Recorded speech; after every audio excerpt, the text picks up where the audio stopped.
Écoutez l'extrait sonore et les 4 propositions. Choisissez la bonne réponse. J'ai envie de faire un gâteau au chocolat pour l'anniversaire de Léo. Qu'est-ce que tu en penses? A. Bonne idée, il adore les desserts. B. D'accord, on le coupe maintenant. C. Génial, elles aiment bien cuisiner. D. Très bien, je vais vite à la pâtisserie.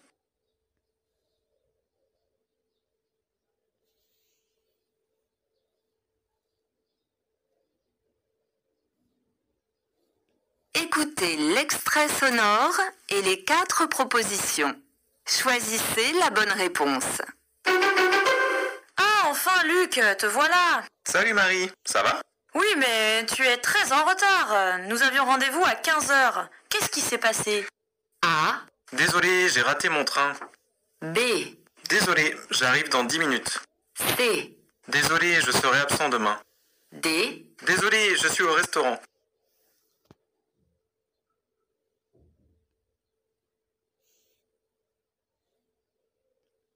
Écoutez l'extrait sonore et les 4 propositions.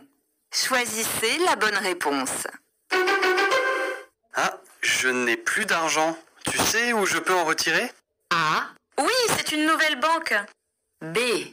Oui, ce magasin est très cher. C. Oui, dans ton portefeuille. D. Oui, il y a un distributeur là-bas.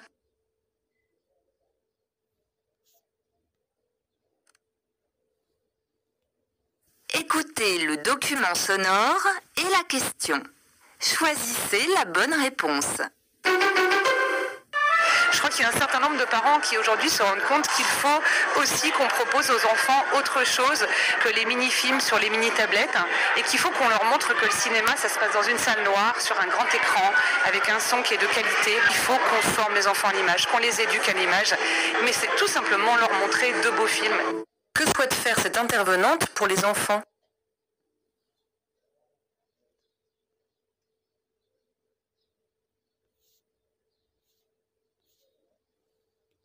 Écoutez le document sonore et la question.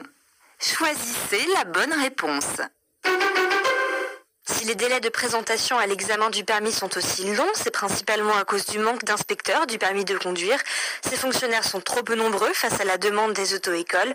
La conséquence, ce sont des délais pouvant aller de 3 mois pour une première présentation à l'examen à 1 an d'attente si l'élève a déjà échoué une première fois. Quel est le problème des candidats qui passent le permis de conduire?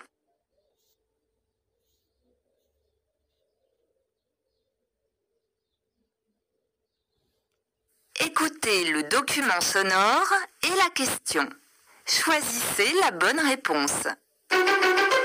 C'est un dossier qui tient à cœur à la maire de Paris, qui a lancé en mars dernier une étude sur la gratuité des transports en commun. Alors cette mesure annoncée ne concernera pas tout le monde, mais elle est déjà accueillie favorablement par les jeunes familles. C'est le cas de Charlotte, une maman de 26 ans. Je trouve que c'est une mesure excellente. Personnellement, je me déplace souvent avec ma fille, donc ça fera des économies importantes. Rien n'est négligeable. Que permet cette mesure selon Charlotte?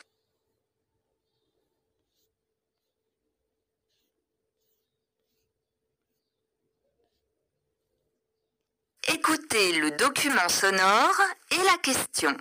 Choisissez la bonne réponse.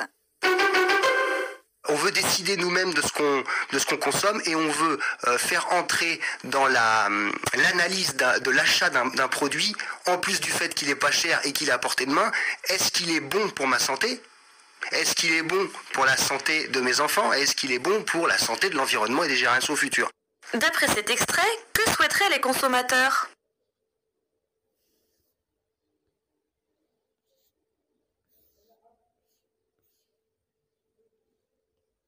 Écoutez le document sonore et la question.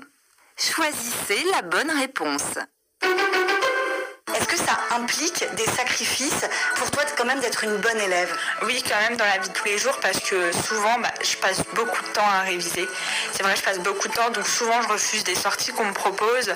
Quand je dois voir ma famille, je suis souvent dans la chambre en train de réviser quand ma famille est présente. C'est vrai que je loupe quand même beaucoup de moments parce que je dois réviser et que j'ai pas le choix.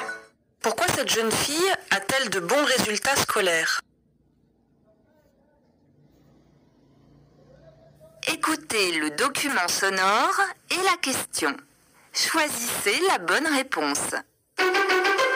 Alors en même temps, vous dites qu'au fil des générations, aujourd'hui, de moins en moins d'affects nous lieraient à notre habitation. Ça, c'est le changement majeur qu'on peut relever pour la génération née après Internet, c'est-à-dire après 1990, grosso modo. Pour cette génération-là, si on dit les choses de manière très caricaturale et radicale, l'intérieur n'est plus dans l'intérieur matériel, dans le logement, l'intérieur est à l'extérieur. Il est sur les réseaux sociaux. C'est là qu'ils s'exposent, c'est là qu'ils reçoivent les autres, c'est là qu'ils échangent avec les autres et non plus dans le salon comme dans les maisons ou les appartements d'autrefois. Donc là, il y a un vrai changement. Selon l'intervenant, que privilégient les personnes nées après 1990 ?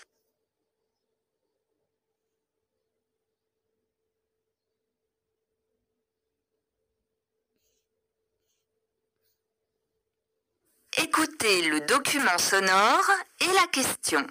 Choisissez la bonne réponse. Manon Fargeton, vous êtes de la génération Harry Potter, je crois. Est-ce que c'est cette série qui vous a attiré vers la littérature ? Honnêtement, non, j'y étais déjà. J'ai la chance d'avoir grandi dans une famille où tout le monde lisait, et donc j'ai vu les gens lire autour de moi, ce qui m'a donné envie de lire très très vite. Enfant. Et puis on m'a raconté plein d'histoires, etc. Donc mon entrée dans la littérature, elle s'est faite par là. Et d'ailleurs, c'est étonnant parce que en salon du livre, régulièrement, j'ai des parents ou des grands-parents qui viennent me voir et qui me disent mon enfant ou mon petit-enfant ne lit pas, et je sais pas comment faire. Je dis, mais est-ce que vous lisez ? Est-ce qu'il vous voit lire ? Qu'est-ce qui a donné à cette femme le goût de la lecture ?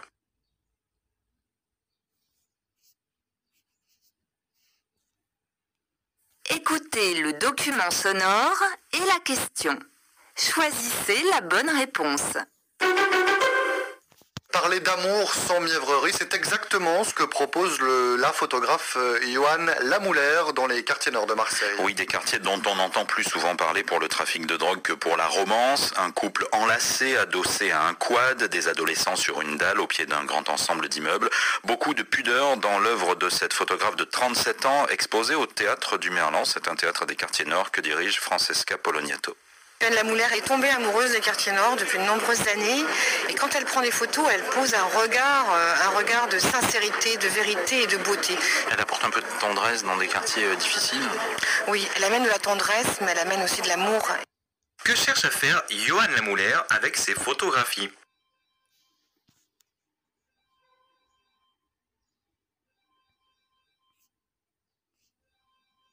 Écoutez le document sonore et la question. Choisissez la bonne réponse.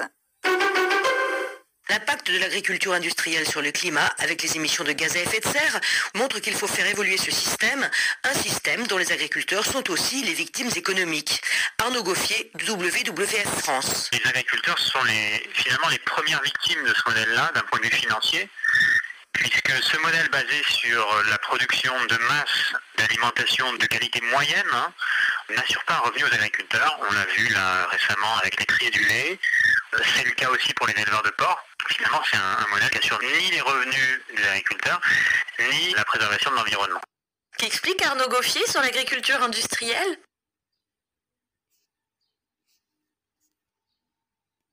Écoutez le document sonore et la question. Choisissez la bonne réponse.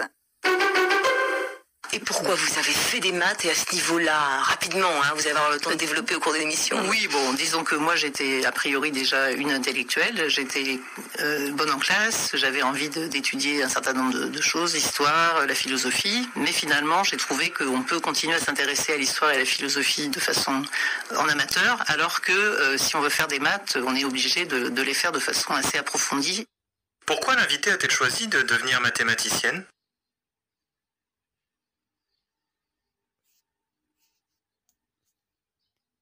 Écoutez le document sonore et la question. Choisissez la bonne réponse.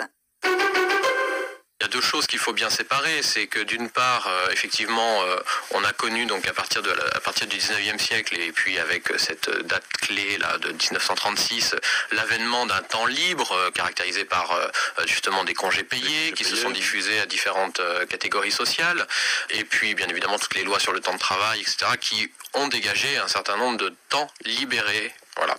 Mais temps libre ne signifie pas forcément départ en vacances, ne signifie pas pratique touristique, ne signifie pas pratique de loisirs. Les usages sociaux du temps libre varient en fonction des catégories sociales et en ce sens, bien évidemment, elles sont aussi le lieu de reproduction des inégalités sociales.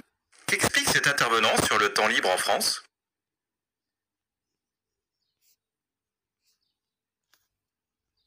Écoutez le document sonore et la question.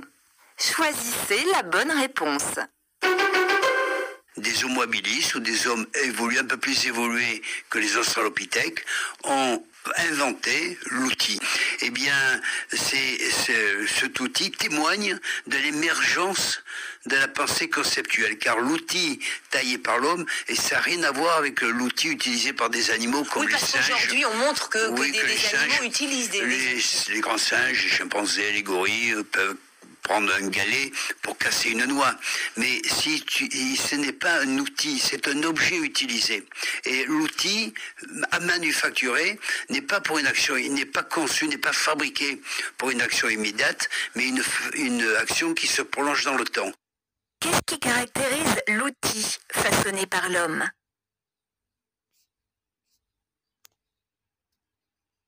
Écoutez le document sonore et la question. Choisissez la bonne réponse.